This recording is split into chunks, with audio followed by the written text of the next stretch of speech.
જય કુખાર મેડીમાં કાળા કળિયુગમાં પણ માતાજી હાજર છે તે આપણે આગળ માનતાઓમાં જોશું. જય કુખાર મેડીમાં માનતા મારા બે દીકરીઓ હતી અને ડૉક્ટરે એવું કીધેલું કે તમારે થાઇરોઇડની બીમારી છે એટલે હવે બાબુ કંઈ છોકરું થશે નહીં એમ. બરાબર. મારા મમ્મીએ વિડીયો જોઈને ખાલી મનથી માનતા લીધી હતી એમ.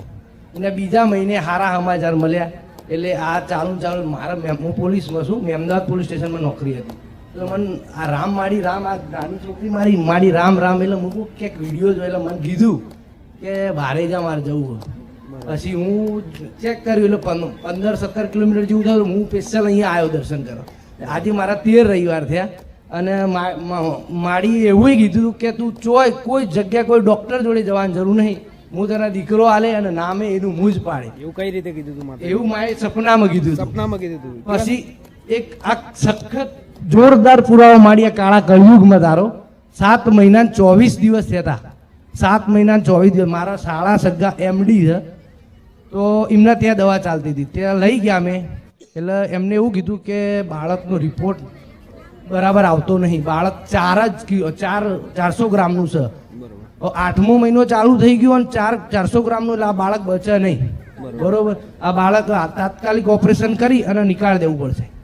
તો પછી અમે બીજા ડૉક્ટર જોડે ગયા તો એમને એવું કીધું કે આ જ પ્રોબ્લેમ છે, નહીં થાય. તો પછી બીજા એક ડૉક્ટરની રાય લીધી તો એમને કીધું 3-4 લાખ ખર્ચો થશે પણ એ નક્કી નહીં કે આ થાય ના એ થાય. પછી હું નોકરી ઉપર હતો એટલે આને મને કીધું અક્કુભાઈનો નંબર મને આપો, હું વાત કરું. તમે રવિવાર જો માડીએ આપ્યો હોય તો તમે વાત મૂકું. ના નહીં કરવું, બીજી હોય આમ તેમ. ના કે મારે કરવો, ડાયરેક્ટ ફોન કર્યો અક્કુભાઈને. અક્કુભાઈ સેવકને વાત કરી, સેવકે માડીને વાત કરી. ભાઈ એવું કીધું કે હજુ એક ડૉક્ટર જોડે જાઓ તમે અને એ ડૉક્ટર એમ કે મહિને આવજો, બધું હું સંભાળી લઈએ. તો હું ખુખાર મેરડી પહોંચી હતી એમ માનજો. ફોન ઉપર એવું કેવડાવ્યું? હા, એ ફોન ઉપર એવું કીધું. પછી મેં વાત કરી. પછી અમે બીજો આખા મહેસાણા ફેમસ ડૉક્ટર એના જોડે ગયા લઈ. તો છેલ્લો ટ્રાયલ બતાવ્યું. ડૉક્ટરે જોઈ, સોનોગ્રાફી રિપોર્ટો બધું કર્યું. પછી અમને બોલાવ્યા એને કે બોર્ડર લાઈન આવે છે પણ કે તમે મહિને આવજો. સેવક અક્કુભાઈએ તો 25 દિવસ કીધા. એમને કીધું મહિને આવજો, હું બધું સંભાળી. બીજું એક વસ્તુ જોરદાર કે દવાખાનામાં કોઈ અગરબત્તી હાલવા આવો, મને એક વ્યક્તિ દવાખાનામાં કે રામ અગરબત્તી તમારે લેવી જ પડશે સામેથી. મેં પૈસા ના, હું એટીએમ પૈસા નતા ઉપાડ્યા. આના જોડેથી 60 રૂપિયા લઈને એ ભાઈને આલ્યા, 30-30 રૂપિયા ની. પછી બીજા 20-30 ખુલ્લા તમે ગુલો લઈ જો ચા પણ ના કે 1 રૂપિયો વધનો નહીં લો. હું આના જ એ લઈને એ ભાઈ જતા રહ્યા. એટલે આ જોરદાર માનું સખત કઈ કહેવાય ને. આ કાળા કળિયુગમાં આટલો જોરદાર પડછો વાડીનો. બરોબર. એટલે આગળ તમારા ઘરના જ ડોક્ટર હતા પણ એમને એવું કીધું હતું કે એમના થાઇરોઇડ ની તકલીફ છે, એના લીધે બાળક નહીં થાય. બરોબર. ને એ પછી જયારે સારા દિવસો રહ્યા ત્યારે 7મા મહિને એમને આવી તકલીફ થઈ. 7મા મહિને ડોક્ટર ના જ પાડતા હતા કે બચશે થશે જ નહીં. ઓપરેશન કરીને બાળક લઈ લેવું પડશે. તે છતાંય માતાજી આટલા મોટા પ્રમાણ સાથે દીકરો આટલું જોરદાર માતાજી પ્રમાણ આલ્યું કે કોઈ જગ્યાએ જવાનું. હું કુખાર મેડીમાં બેઠી મારા મેં આપ્યો ને, મારા ઉપર વિશ્વાસ રાખજો. અને આ બાબુ 3 મહિનાનો થઈ ગયો, નામે માતાજીએ પાડ્યું ઓનલાઈન. માનતામાં શું રાખ્યું? માનતામાં શ્રીફળ, ચુંદરી, અગરબત્તી અને પેડા છે 2.5 કિલો. 5100 રૂપિયા માતા તારે મૂકવાના. જેના અનુભવ થાય ને તારે આવો શબ્દો બોલાય કે કાળા કળિયુગમાં અવિશ્વસનીય કહેવાય આવા પરચા. કેમ? ક્યારે આવા અનુભવ ના કર્યા હોય ને એટલે. નહીં તો દેવી શક્તિ જાગતી હાજરા હજુર છે પણ એના ભજવા વાળા અને ભક્તિ કરવા વાળા દીકરાઓ અને ભક્તોની ખોટ પડી છે. ક્યારે દેવી શક્તિની કૃપાની ખોટ ક્યારેય નથી. રામ મારી પોલીસમાં ઘણા બધા અનુભવ થયા. પેલા અહીં અમદાવાદ થી આવતો તો 1-2 ભુવા છે મિત્ર જોરદાર. તો કે તમે વિપુલભાઈ ત્યાં જાઓ ને ત્યાં કે ચુંદડીમાં જાદુ હે એમ.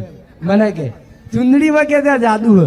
એટલે પછી મને અનુભવ હતો. એક વાર હું ઘરેથી આવતો હતો, ખાલી એટલું જ કે ગાડી એસી ગાડીમાં ફરવું ને સારું આજે ગાડી નહીં અને તું આ એસી વાળી તાત્કાલિક અંદર 2 મિનિટમાં ગાડી એસી વાળી ગાડી લીમડી ઊભી રાખીને મને લઈ ગયો. પછી એ ભાઈના મિત્રને મારા એમને મેં કીધું કે તમે એમ કહો ને તો એ જાદુ હોય ને તો એટલા પૂરતો જ હોય, સાનિધ્ય પૂરતો જ હોય, પણ તમે દુનિયાના છેડે યાદ કરો ને, ખાલી દુનિયાના છેડે 1 મિનિટ 1 સેકન્ડ ના થવા દે ને હાજર થઈ જાય ને, આ કોઈ જાદુ નહીં, હાજરા હાજુર મારી માં બેઠી છે. અને આ કાળા કળિયુગમાં આવા પરચા પૂરે એટલે હાજરા હાજારનું સત છે માળીનું. એવું કે ચૂંદડી હું નહીં કેતી પ્રવચનમાં કે દુનિયા આવી ગોવા, એવું કે આ ચૂંદડી કઈક જાદુ છે, આમાં કઈક જાદુ છે. અલ્યા જાદુ નહીં, આલા જાદુ ના કહેવાય, આ તો સાક્ષાત મારા મેલેડીના પરચા કહેવાય. જાદુ તો જાદુગરો કરે, હું જાદુગર નો બાપ છું એ માતા. અરે રામ રામ માડી રામ. રામ મારે પૂરા મહિના બેસવામાં 10 દિવસ વાર હતી અને મને ડૉક્ટરે કીધું કે હવે બાળક કાઢી નાખવું પડશે, એનું વજન નથી. મેં આમની જોડેથી સેવકભાઈનો નંબર લઈ 11 વાગે ફોન કરી, હું ફોનમાં બહુ રોઈ. એમણે મને કીધું બેન તમારે કેટલા દિવસ જોઈએ? મેં ફક્ત 15 દિવસ માંગ્યા. તો મેં 15 સાથે ફોન કર્યો અને 30 સાથે મારો બાબો આવ્યો. ફક્ત 15 દિવસમાં મને બાબો આપ્યો અને ડૉક્ટરે કીધું હતું કે તમારે આ છેલ્લું ઓપરેશન છે અને 3જું સીઝર કરી અને મને બાબો આપ્યો. એટલે હું બહુ ધન્ય થઈ ગઈ માં. અને મને એક થાઇરોઇડની બીમારી છે 5 વર્ષથી, તો એનાથી મારું શરીર બહુ વધી જાય છે માં, શરીર ઓછું થતું નથી. એનો પણ એ બીમારી મને નડી? ના, ડોક્ટરે એવું કીધું હતું કે નહીં થાય, એ હા. બીમારી મને નડી?